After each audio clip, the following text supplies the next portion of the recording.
Vamos abrir a nossa Bíblia, o livro de João, capítulo 3, o versículo 16 e 17. E depois nós vamos ler a primeira epístola de Pedro, o capítulo 1, o versículo 22 ao versículo 25, que está baseado exatamente no que nós vamos tratar aqui nessa noite. Damos continuidade ao sermão das bem-aventuranças. João capítulo 3, versículo 16 e 17 diz assim: Porque Deus amou ao mundo de tal maneira que deu o seu Filho unigênito, para que todo o que nele crê não pereça, mas tenha a vida eterna. Porquanto Deus enviou o seu Filho ao mundo, não para que julgasse o mundo, mas para que o mundo fosse julgado por ele. Abra comigo agora a primeira epístola de Pedro, capítulo 1, o versículo 22 ao 25.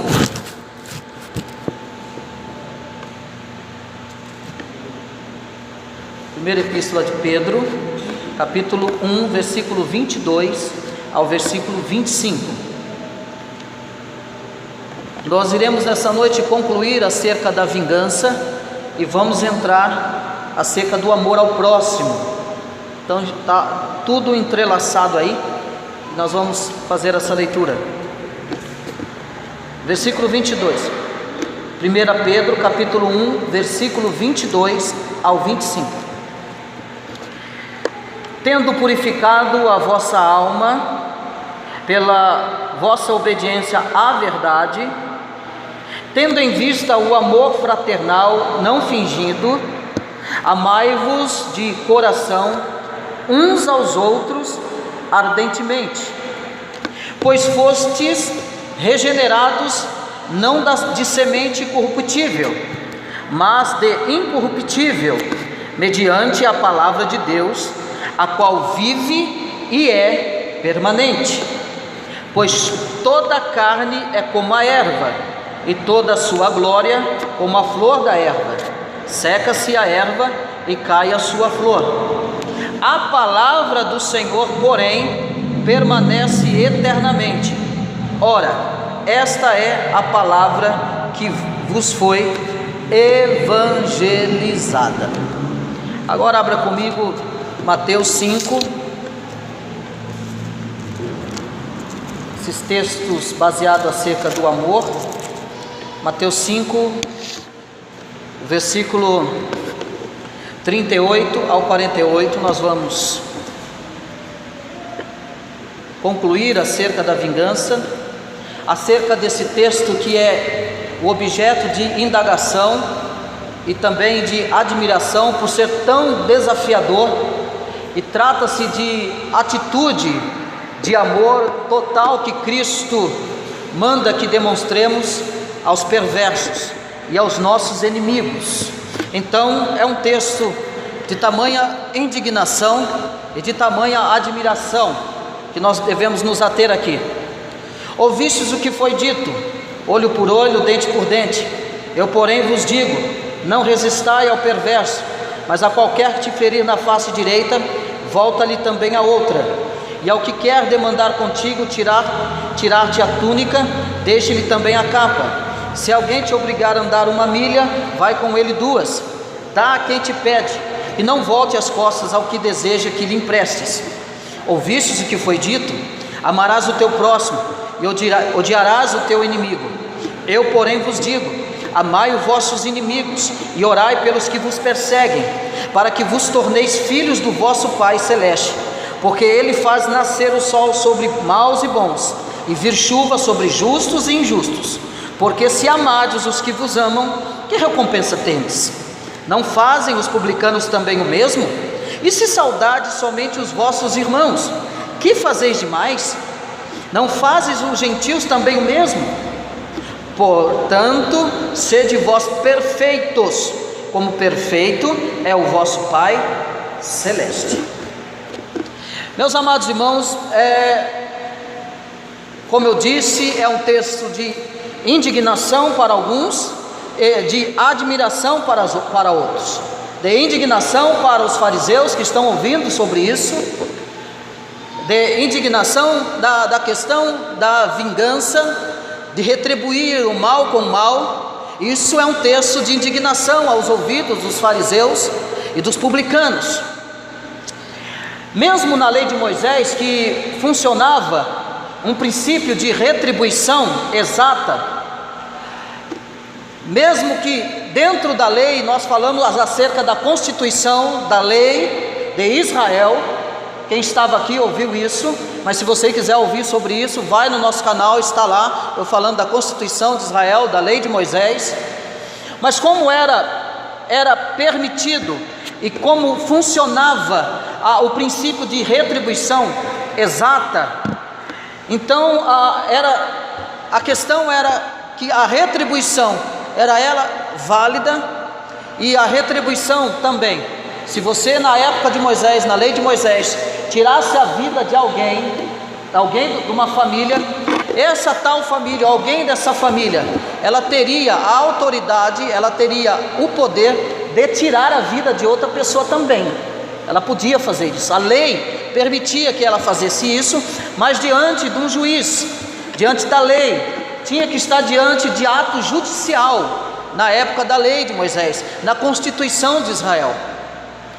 Então, mas a questão era que a vingança, então, era proibida. Era proibido que membros de famílias inimigos formassem a lei em suas próprias mãos para atos.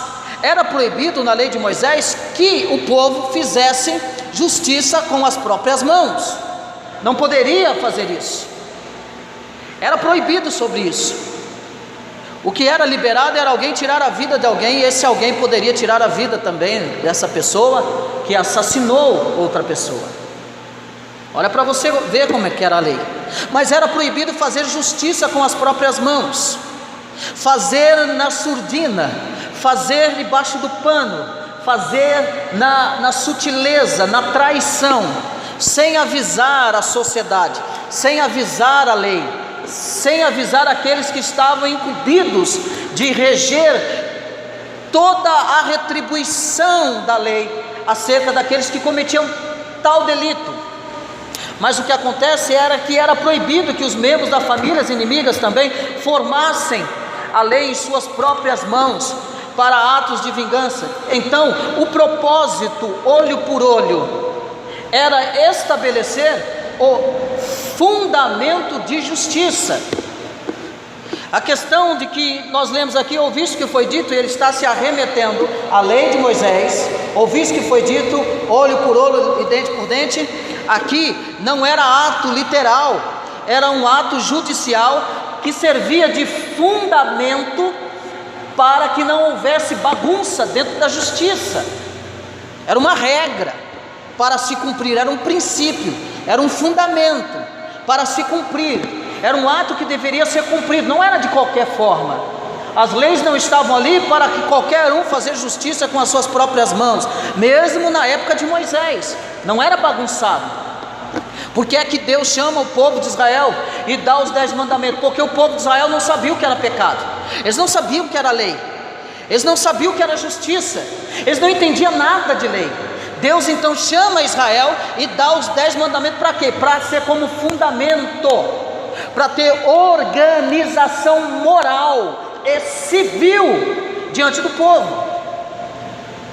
Mas você vê hoje pessoas querendo fazer justiça com as próprias mãos? Você vê isso? Nós vemos as pessoas querendo fazer justiça com as próprias mãos. A lei, olho por olho, dente por dente, o princípio que está por trás dela é válido desde o Antigo Testamento, é fundamento desde o Antigo Testamento. Se alguém me fez mal, alguém me cometeu algum mal, eu preciso buscar a justiça que me apoia, que me auxilia pelo ato cometido contra a minha pessoa. Eu não posso de forma alguma, mesmo apesar da minha ira, da minha raiva, eu não posso querer fazer justiça com as próprias mãos. Mas os fariseus não agiam assim. Se eles pudessem, eles enterrariam as pessoas que cometiam tais delitos. Eles não agiam assim. Por quê? Porque os fariseus, eles não tinham misericórdia. Por quê? Porque os fariseus olhavam para a lei, mas eles só extraíam da lei aquilo que era conveniente para eles. Eles só extraíam da lei aquilo que dizia respeito a eles. Nós falamos anteriormente acerca disso, da conveniência dos fariseus, deles pegarem só uma parte do mandamento e deixar a outra de lado. Nós falamos sobre isso, sobre aulas passadas. Nós falamos também que isso acontece hoje em dia. Pessoas vão para a Escritura e só pega da Escritura aquilo que é conveniente a ele, aquilo que não vai ferir, que não vai ferir o seu ego. Mas ele não pega toda a palavra de Deus. É a mesma coisa, irmão, você leu que Deus é amor, mas termina a leitura, Deus também é justiça. Nós precisamos olhar para isso, para os dois lados da moeda. Ele é amor, mas também ele é justiça. O problema dos fariseus aqui, acerca dessas questões, desses mandamentos que Jesus não veio descumprir, Jesus está falando, viu, vocês estão só lendo um lado da moeda, vocês precisam ler o outro lado da moeda, e há coisas que vocês não fazem. Então o cristão, ele tem então o dever de abster-se completamente da vingança. E conforme o texto, nós devemos até permitir a pessoa perversa dobrar a injúria. Nós devemos então abster-se completamente da vingança. Ah, irmão Cristo, é difícil. Eu sei que é difícil. E se tocar então no meu filho, irmão Cristo? Se tocar no teu filho, é difícil? É difícil. Você acha que eu vou ser hipócrita aqui para falar para você? Não, irmãos, ó, eu estou falando, ó, eu faço. Não vou, irmão. Não vou. Tocou no meu filho, eu vou ficar irado. Tocou no filho de vocês, qualquer um de nós aqui vai ficar irado. Mas o que Cristo está nos orientando, nós temos que nos abster da vingança. O problema não é eu ficar irado, o problema é eu responder à minha ira. O que Pedro vai dizer? Ireis e não pequeis. Paulo vai dizer, irei e não pequeis. Paulo está dizendo, ele não está anulando a ira. Jesus também não está anulando a ira, irmã Neuza. Ele está dizendo, eu sei que vocês vão se irar, vocês são carne, seres humanos pecadores. Paulo não está anulando a ira. Ele está dizendo, tudo bem, vocês vão ficar irados. Paulo já ficou irado também, mas não dê vazão para a sua ira. Não alimente a sua ira, não queira dar o troco, porque querer dar o troco é alimentar a sua ira. A gente sabe, lá no trabalho tem aquele camarada, né? Ou aquela moça chata que pega no pé, as mulheres aí, né? Aquela mulher chata que pega no pé, né? Aquela que quer ganhar mais com o patrão, então prejudica todo mundo para ganhar mais crédito com o patrão. A gente sabe, aqueles que trabalham aí, aqueles que são o Ferretti que trabalhou em empresa, tem os caras, os coordenadores, né? Tem aqueles que ficam de olho, que é o olho do patrão. O cara às vezes quer se promover nas costas de funcionário. Eu sei que tem isso, meu irmão. Eu sei que tem tudo isso, e que nos arremete à ira. Jesus não está anulando que nós vamos nos irar. Eu seria hipócrita dizer, irmão, você não pode irar porque é pecado. Quem disse isso? Jesus não está falando isso aqui. Jesus está falando para você para você se abster-se completamente de revogar, de querer fazer vingança. É isso que ele está dizendo. Porque nesse ato é onde que eu peco, é onde que eu não me pareço com Cristo. Jesus está se arremetendo a ele. Jesus está olhando, olha para mim. Ele podia com toda a propriedade, apesar de ser 100% homem e ser 100% Deus e sem pecado, ele foi 100% homem sem pecado nenhum. Jesus olha para mim, porque se aquele que se submeter a fazer a vingança, a responder a vingança, Jesus está dizendo assim, vocês não se parecem comigo. Não, vocês não se parecem comigo. Lembra da leitura de 1 Pedro capítulo 1, do versículo 22 ao 25? Que nós fomos chamados, regenerados para amar uns aos outros. Lembra disso? E fomos chamados através da palavra de Deus. Sim, irmão Cristo, é difícil, eu sei que é difícil, irmão, mas não é impossível. Não é impossível. Como que eu alimento a minha ira? É quando eu fico pensando, quando eu penso demais, quando eu paro, quando eu estou pensando demais naquilo que me fizeram, eu estou alimentando a minha ira. Entendeu? Eu estou alimentando a minha ira. E a qualquer momento eu corro o risco de dar o troco. E eu posso dar o troco sutilmente. Eu posso contrair a síndrome da serpente, astuta. Eu posso me tornar astuto, como quem não quer nada, mas eu quero dar a ferroada. Nós temos que tomar cuidado com isso. Parece, o nosso coração é enganoso, quem o conhecerá? Parece que o meu coração está tranquilo, parece que o meu coração está calmo, mas lá no fundo está lá remoendo. Não, e está pensando, e aí eu vou alimentando. Qualquer momento eu posso sim tomar a síndrome da serpente astuta e prejudicar o meu irmão e dar o troco. Não só para o meu irmão, mas para também o ímpio, para o perverso que vai me fazer mal, porque deve se abster. E Jesus está dizendo: olha, eu digo mais, a pessoa ainda ela pode permitir que a pessoa perversa dobre a injúria.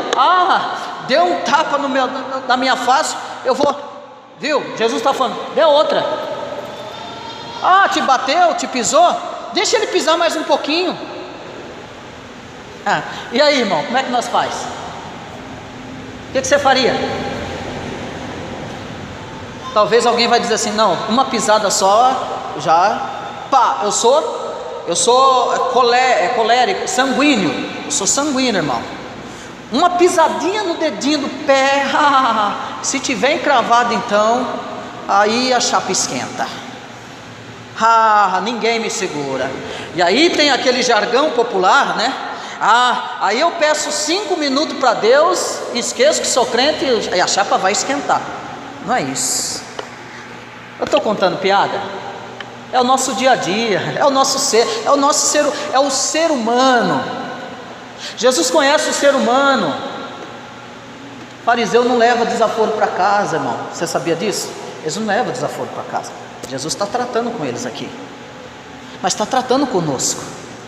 Aí Jesus vem, viu? Não, dá um tapa só na cara não basta, dá outra face para bater, você aguenta? E aí? Como que sucede isso, irmão Cristian? O que é esse tapa na cara? Em Jesus foi literal, e para nós é literal? Não, nem sempre. Algumas vezes, para aqueles que estão nos países afora e que estão morrendo por causa do Evangelho, sim, são esbofeteados, levam literalmente tapa na cara, soco na cara, para negar o Evangelho. Mas no nosso caso, num Brasil que nós vivemos, que é totalmente livre, laico, com toda a liberdade, eu acredito que cada irmão tem mais de uma Bíblia dentro de casa, e se você pegar a Bíblia no meio da praça, ninguém vai te prender, ninguém vai te dar tapa na cara. É muito raro, acontece no Brasil, acontece, 1 em 1 milhão.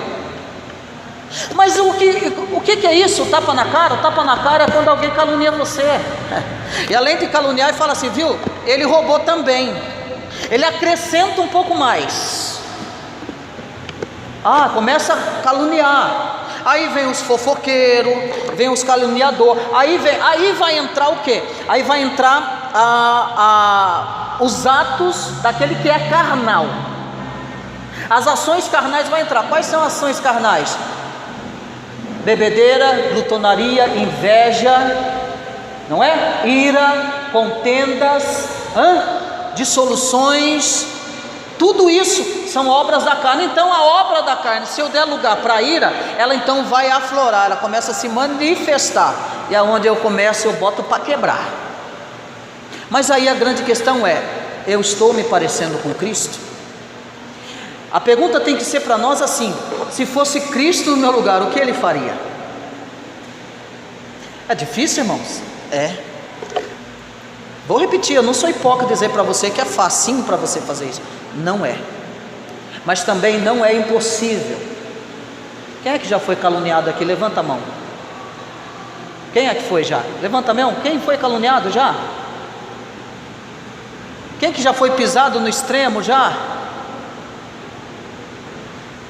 E a sua atitude responde para você mesmo.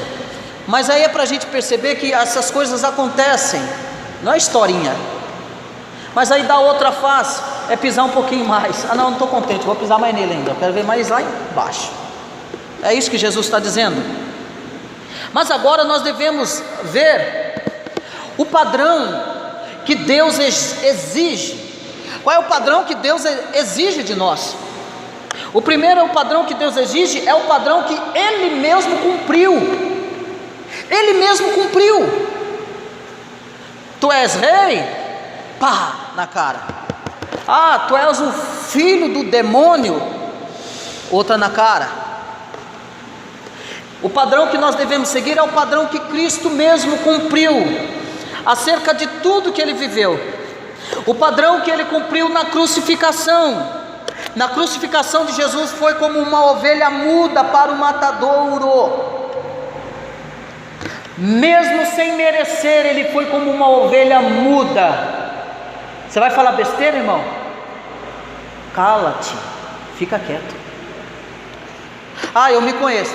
Shhh, fica quieto então. Não, mas Ele pisou, o senso de justiça vai aflorar, eu sei. Mas nessa hora,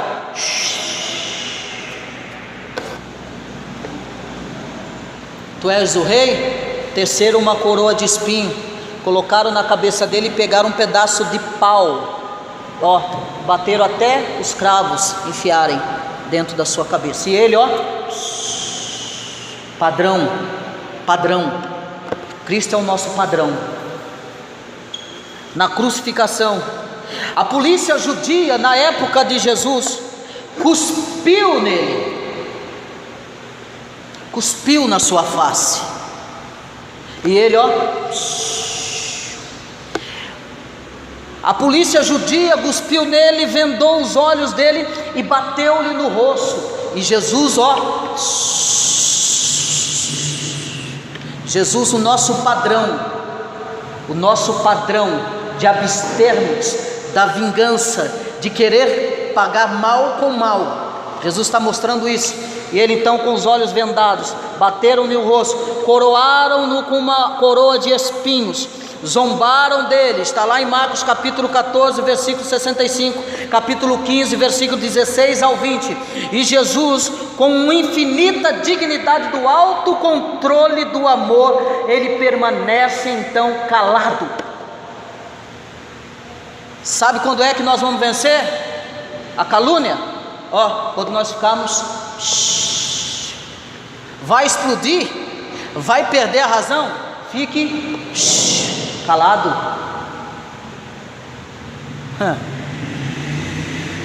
Daí eu digo que ser cristão não é para qualquer um, para quem quer. Pela árvore se conhece frutos dignos de arrependimento. Se parecer com Cristo é abster-se de qualquer vingança que o meu coração e o meu espírito deseja ter.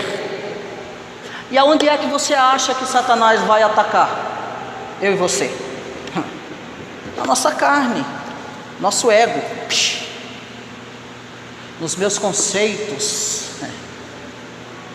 nos meus sensos de justiça, né?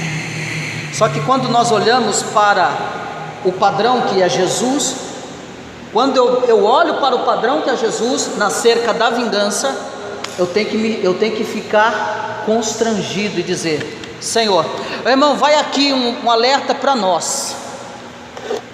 Nenhum de nós, nenhum dos senhores aqui que está aqui, nunca caem, inclusive eu, no pecado de achar que o teu sofrimento é maior do que de Jesus, porque o nosso sofrimento não se compara e nem é digno do que é acima de Jesus.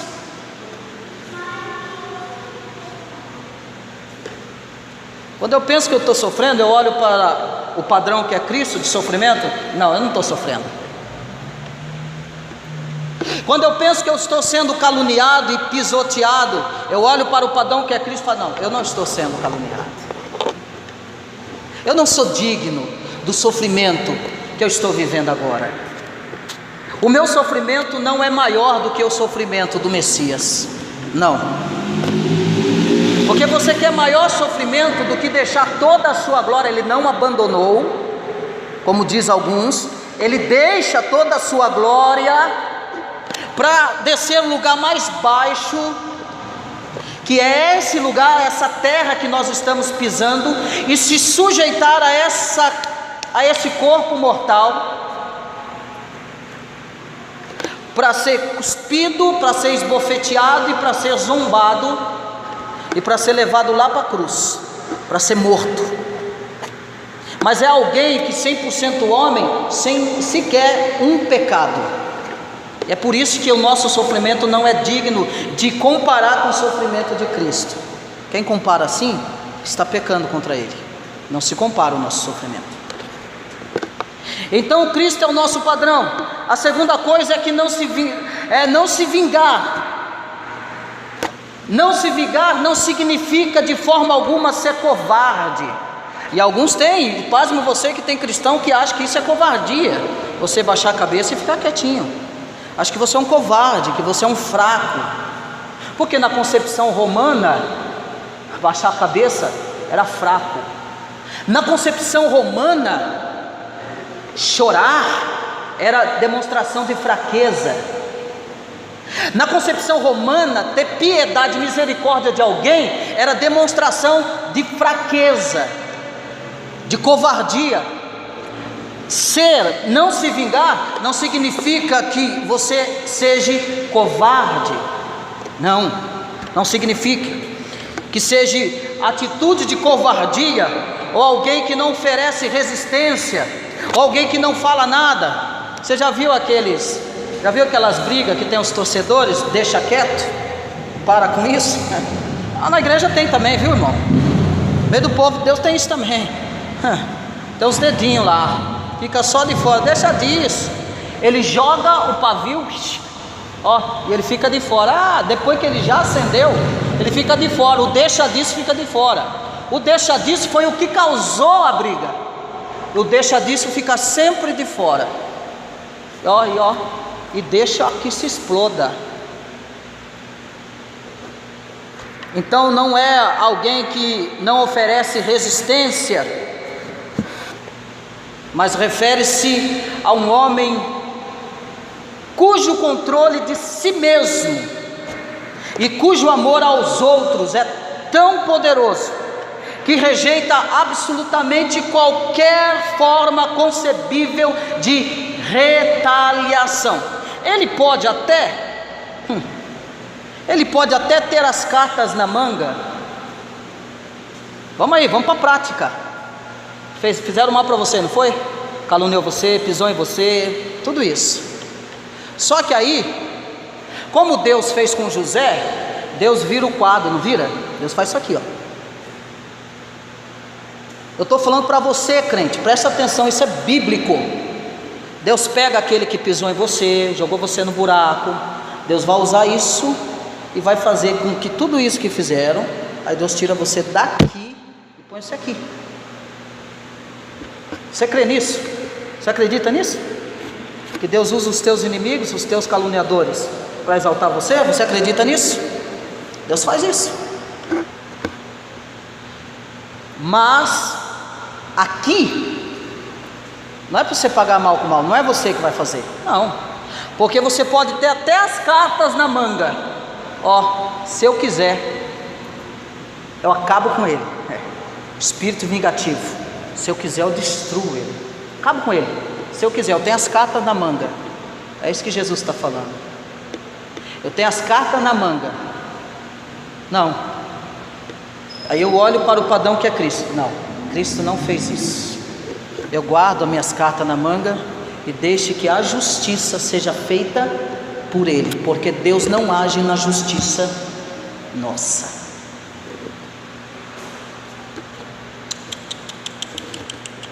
Bom, é difícil? É difícil para mim. Ore a Deus, jejue e consagra para que o Senhor transforme isso e para que te dê condições para viver essa realidade que a Escritura está nos apresentando. Então, devemos agir desta forma, devemos ter o controle em si mesmo, devemos controlar qualquer forma concebível de retaliação. Toda forma e oportunidade que eu tiver para retalhar aquele que me fez mal, eu devo rejeitar.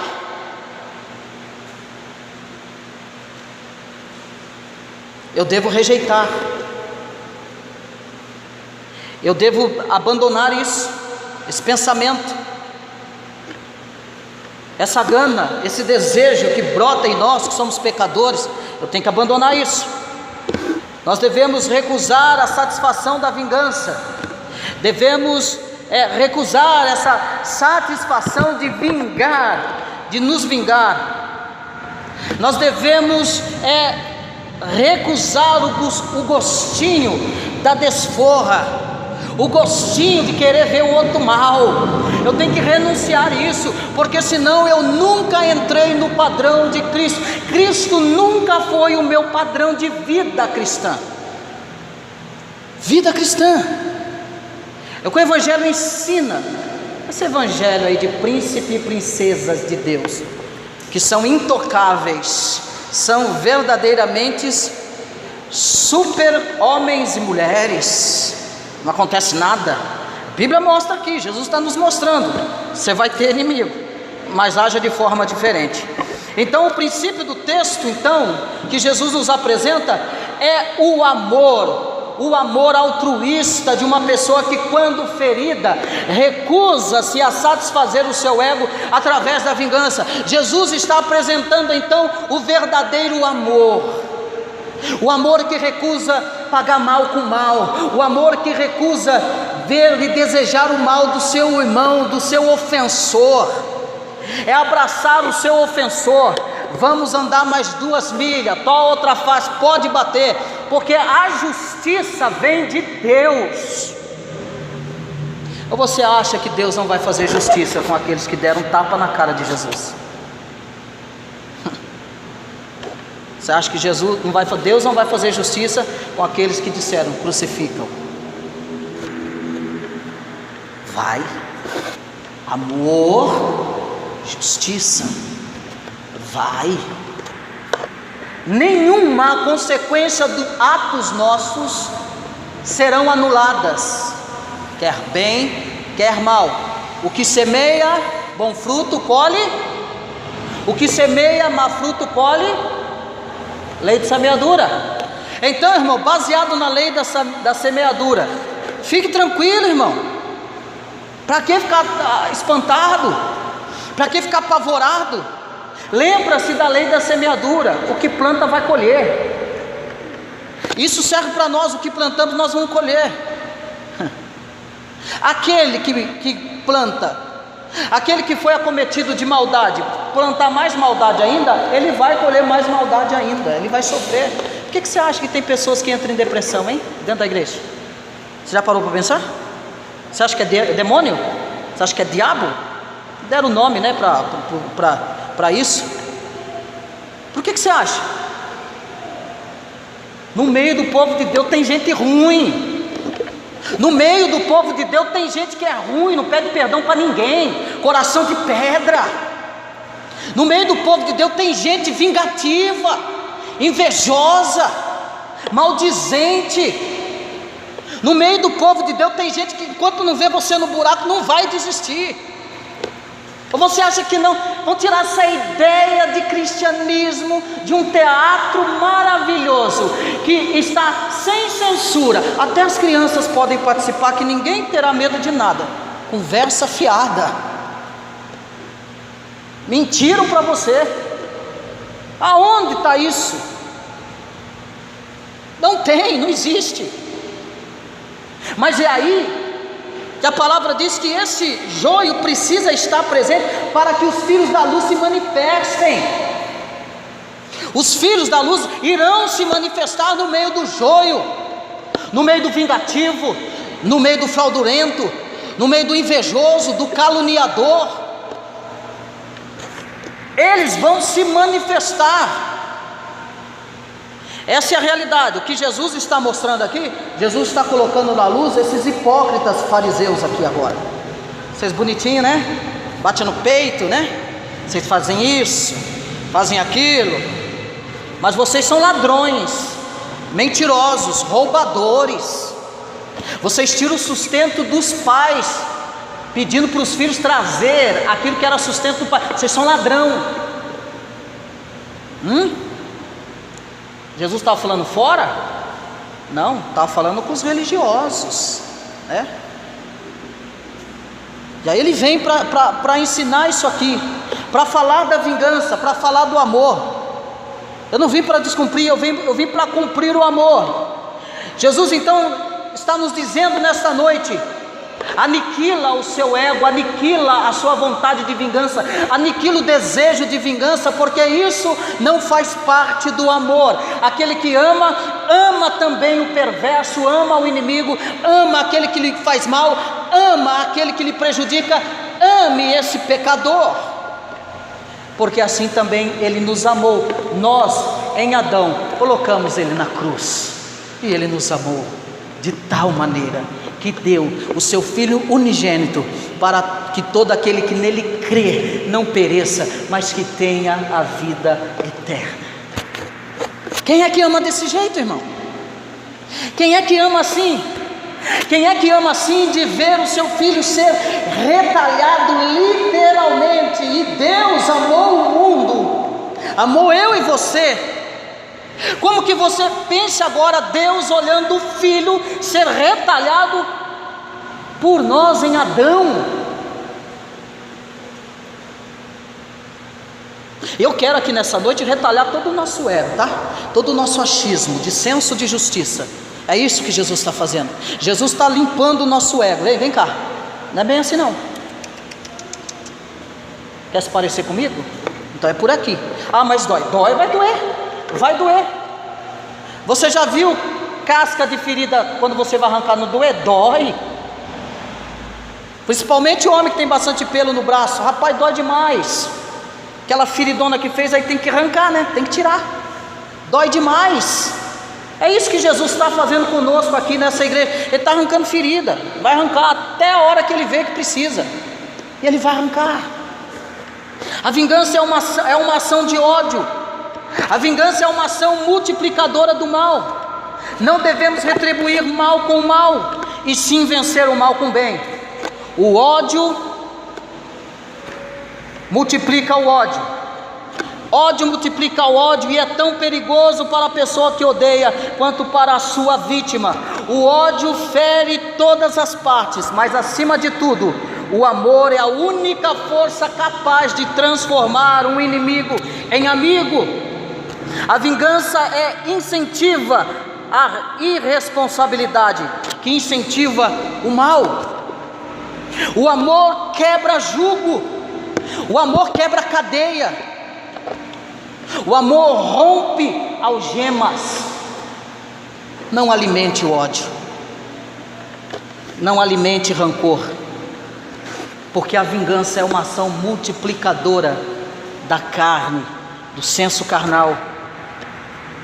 Não alimente isso. Por quê? Porque a vingança é prerrogativa de Deus, prerrogativa dele. Ele vai dizer em Romanos capítulo 12, versículo 19, Paulo vai dizer: a mim pertence a vingança, diz o Senhor.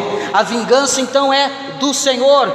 Hebreus 10:30, quando Paulo proíbe a prática da vingança, não porque ela seja errada em si mesma, mas porque o privilégio de Deus, de Deus e não do homem. Porque a vingança é um privilégio de Deus e não do homem. Não é privilégio do homem, não é responsabilidade do homem. Vingança não é. O cristão tem que se sentir livre do desejo de vingança, não só na ação, mas também no seu coração. Duas partes. Eu posso não agir atos exteriores de vingança com meu irmão, mas o ato interior da minha vingança ainda está aqui dentro. Esse é o grande problema. É a vingança que nós não vemos. Esse é o maior problema. É a vingança do nosso coração. Nós temos que tirar isso do nosso coração. Não adianta eu não fazer mal para o meu irmão exteriormente falando, se no meu coração está cheio de ódio. Não adianta eu praticar atos bons, porque você na verdade é um cristão. O Espírito Santo habita em você, amém? O Espírito Santo habita em vocês, habita em mim. Nós teremos atos bons, mas se no teu coração o ódio ainda te corrói, o ódio ainda te faz mal, o ódio não te deixa viver, não te dá sensação de liberdade. Não adianta. Nós precisamos primeiro tirar do nosso coração. O cristão tem que se sentir livre do desejo da vingança. Tem que se sentir livre. Você tem que estar livre, leve, solto do desejo de vingança. É difícil, irmão Christian, não é fácil. Eu estou aqui lá dentro da minha alma, está aqui dentro. Eu sei, irmão Christian, eu não pratico mal para a pessoa, mas dentro do meu coração ainda está aquele ódio, aquele rancor, aquela angústia, aquela decepção. Meu irmão, perdoe e pede para Deus, para o Espírito Santo quebrar o teu coração e tirar isso do teu coração, porque isso está te fazendo mal. Isso faz mal. Deixa a pessoa rancorosa. Isso faz mal. Mal. Temos que tomar cuidado também com a vingança sutil das palavras. Muitas das vezes nos vingamos fazendo contra quem nos desagrada uma retaliação. Nós temos que tomar cuidado com isso. Eu não gostei que você falou comigo, aí vai lá e retalha você para outro. Nós não podemos agir dessa forma. Que a nossa boca e a língua, Paulo vai dizer que a língua é o pior membro do nosso corpo. Ela mata. Quantas pessoas são destruídas por causa da língua venenosa? Eu não posso ter esse senso porque o irmão pisou no meu calo. Na primeira oportunidade eu vou difamar ele. Eu vou defamar ele, eu vou difamar a moral dele, eu vou contar tudo mentira.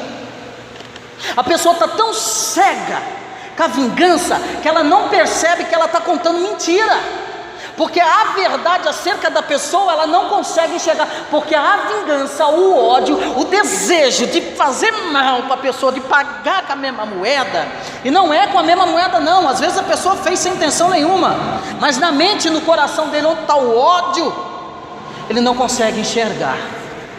O ódio cega a pessoa. Cega.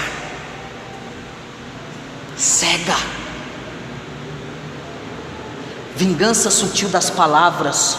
Trocam as suas palavras, movimentam as suas palavras, iludem com palavras, mudam as suas palavras, julgam os teus pensamentos, julgam o que você sente e te retalham. E ele nunca está contente em contar com um só não, é com vários. Enquanto eu não vê ele mal, ou vamos dizer, né, aquele ditado popular, enquanto eu não vê ele feio na foto, eu não sossego. Mas Jesus disse, dá outra face para bater. Vamos dar mais uma milha. E se pedir a sua capa, dê tudo a túnica para ele. Você percebe que Jesus aqui não está alimentando raiva nem ódio, ele está quebrando isso aqui, ele está tentando mostrar para eles, olha, não é bem por aí. Vocês têm que agir com amor, vocês têm que ter amor. E muitas vezes nos vingamos fazendo contra quem nos desagrada uma retaliação com palavras, nos vingando falando mal dos outros, transmitimos desonras uns aos outros. Mas Romanos capítulo 12 versículo 10, Paulo vai dizer, amai-vos cordialmente uns aos outros com amor fraternal, em honra uns aos outros. Irmão, como Jesus está, aqui pega no talo, irmão. Está cheio de gente que quer honra, status, né? Se ele não tiver no pedestal, as coisas não estão boas, não. A gente acha que para servir Jesus eu preciso ter título. A gente acha que para servir Jesus eu preciso ser o cara, o reverendo, o pastor, o presbítero, o diácono. Então eu estou top. Tá me vendo aí, gente? Eu sou presbítero, diácono, eu sou pastor, o seminarista. É uma imbecilidade, pensamento. Paulo está dizendo, amai uns aos outros cordialmente. Nós não devemos viver uma vida mesquinha de reciprocidade egoísta. Amar uns aos outros, sabe o que é amar uns aos outros? Deixa eu te mostrar. É quando o Deus encarnado, presta atenção, o Deus encarnado em Cristo, olha, irmão Ferretti, ele se curva, se ajoelha, para quê? Para lavar os pés dos discípulos. Porque lá no céu, quem quiser ser, guarda isso, quem quiser ser grande no céu, tem que ser o pequeno aqui, é o que serve. Então, essa imbecilidade de achar que ter título de é bom, respeitamos, isso é regra, é bíblico, mas aqueles que sobem na cabeça achando que isso é um status, se enganou, porque aquele que quiser ser grande lá no céu tem que ser o menor aqui. Tem que fazer igual Jesus. Jesus então se curva e lava os pés dos discípulos. Aí Pedro, não, Jesus, que isso? Eu que tenho que dar banho no Senhor, eu que tenho que lavar. Não, Pedro, se você não deixar eu lavar teu pé, você não tem parte comigo, Pedro. Jesus vem para mexer no nosso ego. Título não é para né? Eu queria estar dando essa palavra para uma liderança. Essa palavra serve para liderança, porque tem muitos aí que acham que é o bambambam, né? Pisa em todo mundo, né? Pegar numa vassoura para varrer uma igreja? E nunca. Eu sou reverendo. Nunca. Eu? Que é isso? Vou nada. Engano. Tem que ser o menor, é o que serve.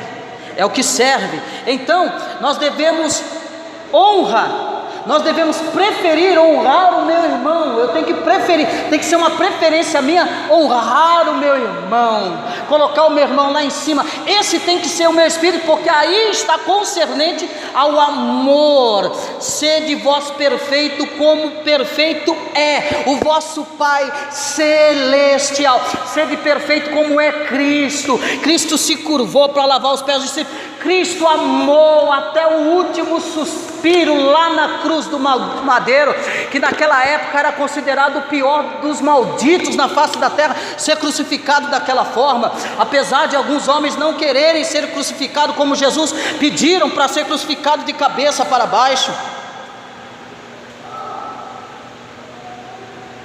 E Jesus nos honrou. Jesus continua nos honrando diante do Pai. Pai, aqui, olha no meu pé. Você acha que a ferida não está na mão dele ainda? Tá.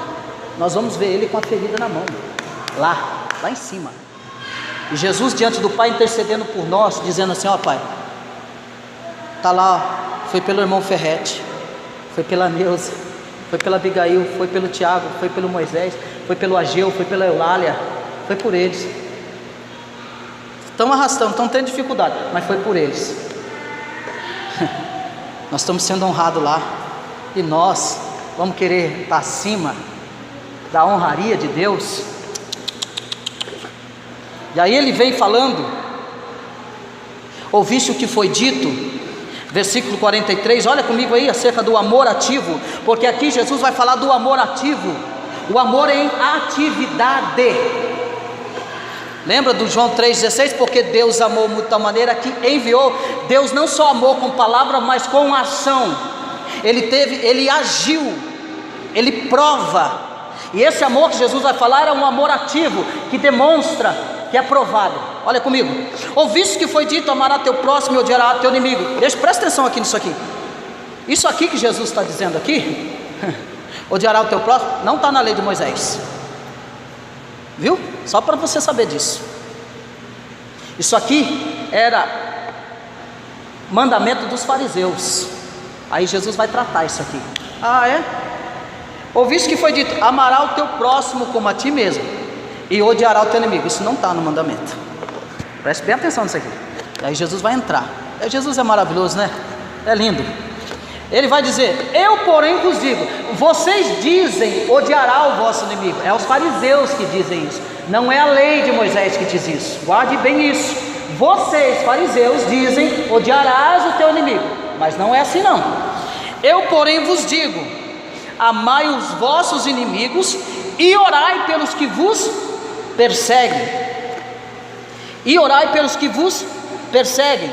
Então era bastante fácil a casuística ética, ou consciente ou inconscientemente ansiosa em aliviar o peso desse mandamento.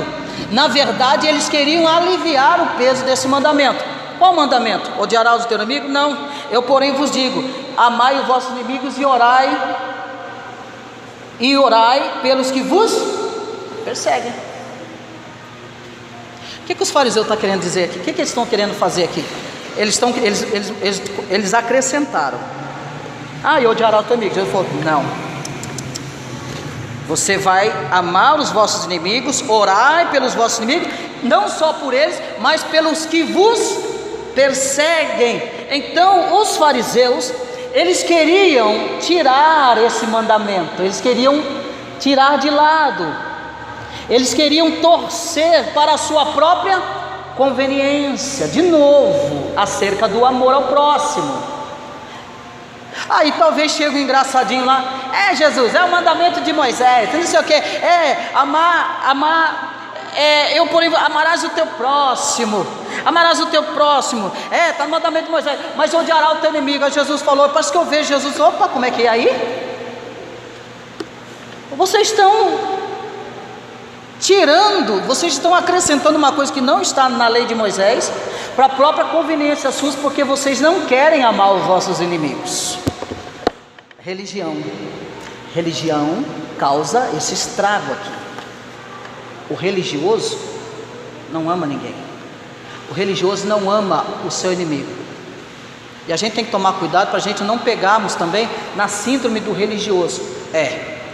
Eu não vi o irmão orar, eu orei, então aquele irmão para mim não serve. Eu não vi aquele irmão jejuar, então eu jejuei, então para mim não serve. Vamos mais além?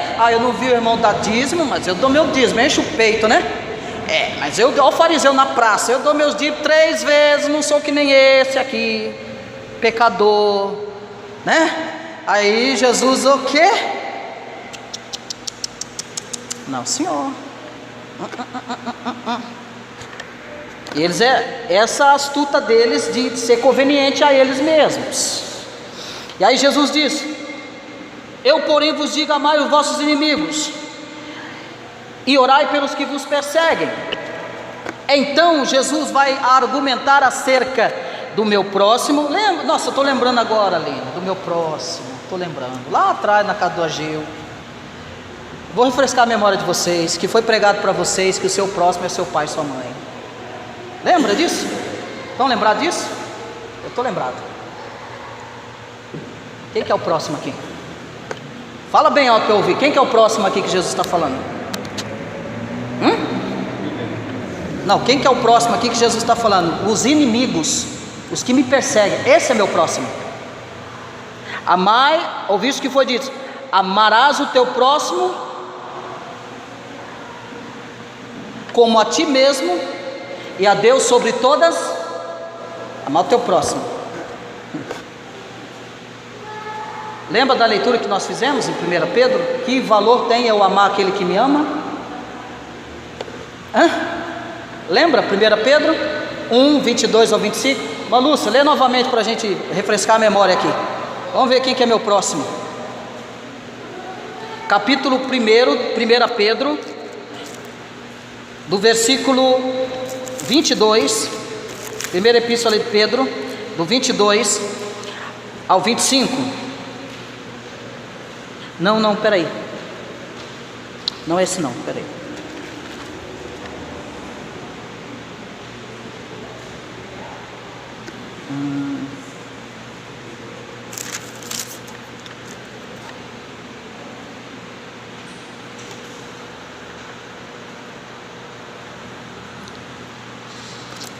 Agora fugiu da memória agora. Mas nós lemos um texto que... mas é o outro texto que nós lemos. Fugiu da memória aqui agora. Mas nós lemos um texto que vantagem tem de amar aquele que nos ama? Que vantagem tem amar daquele que nos quer bem? Esse seria o meu próximo? Olha o que Jesus está dizendo aqui: eu porém vos digo, amai os vossos inimigos e orai pelos que vos perseguem. Para quê? É nesse mesmo texto: para que vos torneis filhos do vosso Pai Celeste, porque Ele faz nascer o sol sobre maus e bons, e vir chuvas sobre justos e injustos. Então meu próximo argumentava, é alguém do meu próprio povo. Alguém argumentou, é alguém do meu próprio povo, um companheiro judeu de minha própria parentela, que pertence ao meu povo e à minha religião. A lei nada diz sobre estrangeiros ou inimigos. Portanto, considerando que o mandamento é de amar apenas o meu próximo, posso aceitar como permissão, até mesmo injunção, ou odiar o meu inimigo, pois ele não é meu próximo, para que eu ame. Então é muito fácil você falar assim: eu amo minha esposa, eu amo meu filho. Não é? Não é esse amor, não é esse próximo que Jesus está falando. Isso é obrigação tua, obrigação nossa. O próximo que Jesus está falando é esse aqui. Sabe por quê? Porque eles odiavam os gentios, eles não amavam os gentios. Os cristãos judaizantes não gostavam dos gentios, eles não se topavam, não se amavam. Então Jesus vai usar essa palavra: amar o teu próximo, é aquele que vocês odeiam, é aquele que vocês não querem que entre no reino dos céus. É esses, é amar esses. Eles faziam olhos cegos para outros mandamentos que regulavam a sua conduta para com os próprios inimigos. Exemplo: a mesma lei haja para o natural e para o forasteiro que peregrinar entre vós. Lá no livro de Êxodo, o capítulo 12, o versículo 49, vai falar da lei que é para acolher o estrangeiro, o forasteiro, o povo de Deus. Deus dando uma ordem, Êxodo, para acolher, para amar o povo estrangeiro, não para odiá-los, não para deixá-los embora, mas para cuidar deles. Esse é o próximo. O próximo não é aquele que te faz bem não, irmão, que concorda com você em tudo, né? Concorda em tudo com você. Ai, que belezinha. Ai, como eu concordo com o irmão, como eu amo esse irmão. Tá tudo bem, deve amar, isso é normal. A reciprocidade do amor, isso é normal. Mas o que Jesus está dizendo vai além. É amar aquele que me faz mal, é amar aquele que não me faz bem. Aí que mora a verdade do Evangelho. Porque os fariseus faziam olhos cegos para alguns mandamentos que regulavam a conduta deles, que regulavam a conduta dos seus inimigos. Se encontrares desgarrado o boi do teu inimigo, ou o seu jumento, lhe conduzirás. Se vires prostrado debaixo da sua carga o jumento daquele que te aborrece, não o abandonarás, mas ajudá-lo-ás e erguê-lo. Êxodo capítulo 23, versículo 4 e 5. Como natural será entre vós o estrangeiro que peregrina convosco, amá-lo-eis como a vós mesmos, pois estrangeiros fostes na terra do Egito.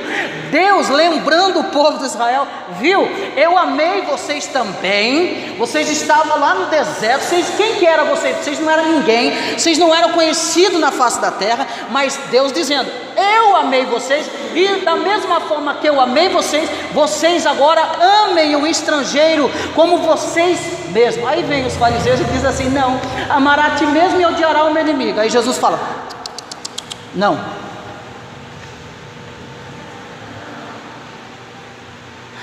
E aí a gente tem que cantar aquela música de Daniel e Samuel, que é uma verdade aqui. Amor, a gente precisa de amor. Amor ativo. Amar o forasteiro, amar o pecador, amar aquele que não lê a nossa cartilha, amar aquele que não está dentro da nossa religião, amar aquele que não se encaixa nos meus propósitos, objetivos. É amar esse aí. Não é amar não o meu parente que, ai, que belezinha, todo final de ano tem presentinho, ai, isso é lindo, maravilhoso, perfeito. Isso é fácil amar. Não tem glória nenhuma. Nós lemos aqui: não há glória nenhuma. Tem glória nenhuma. Você já fez o que a glória você já recebeu. Mas é amar aqui. E Deus falando com o povo de Êxodo, capítulo 23, capítulo 12, Levítico capítulo 19, se o que te aborrece tiver fome, dá-lhe pão para comer, se tiver sede, dá-lhe água para beber. Provérbios 25, capítulo 25, versículo 21. Jesus contestou aquela adição: odiarás o teu inimigo. Ele contesta, ele repreende: não, Senhor, ame. Irmão, a gente não precisa de amor? Precisa ou não precisamos? Eu preciso, muito, muito, dona Lúcia. Eu preciso aprender a amar. Eu preciso amar. Não essa forma de amor voluntário, não. Amar aquele que me aborrece, amar aquele que não está aqui dentro da igreja. Amar. E é por isso que nós precisamos orar e investir em evangelismo, e sair aí fora e demonstrar o nosso amor ativo, e atrás dos pecadores como nós. Pois o nosso próximo, como ele mais tarde exemplificou tão claramente na parábola do bom samaritano, não é necessariamente um membro de nossa própria raça, classe social ou religião. Pode até nem ter qualquer ligação conosco. Pode ser o nosso inimigo que está à nossa procura com um punhal ou com uma arma de fogo. Nosso próximo, no vocabulário de Deus, inclui os nossos inimigos. Qual é a nossa obrigação para com o nosso próximo? Seja amigo ou seja inimigo, temos de amá-lo. Mais ainda, se acrescentarmos as cláusulas da narrativa do Sermão do Monte, em Lucas ou em Mateus, o nosso amor por ele será expresso em atos, palavras e orações. Lucas capítulo 6, versículo 27, para encerrarmos, versículo 28. Digo-vos, porém, a vós outros que me ouvis, olha bem isso aqui: amai os vossos inimigos, Jesus dizendo, fazei o bem aos que vos odeiam, bendizei aos que vos maldizem, orai pelos que vos caluniam. Essa é a palavra de Jesus para nós nessa noite. Se coloque de pé, por gentileza. Essa é a ordem de Jesus para nós nesta noite, acerca de amar o nosso próximo. Amor é mais, é o próprio Deus se revelando a nós. O amor tudo refaz, o amor é mais. Se algo nos falta, o amor nos traz.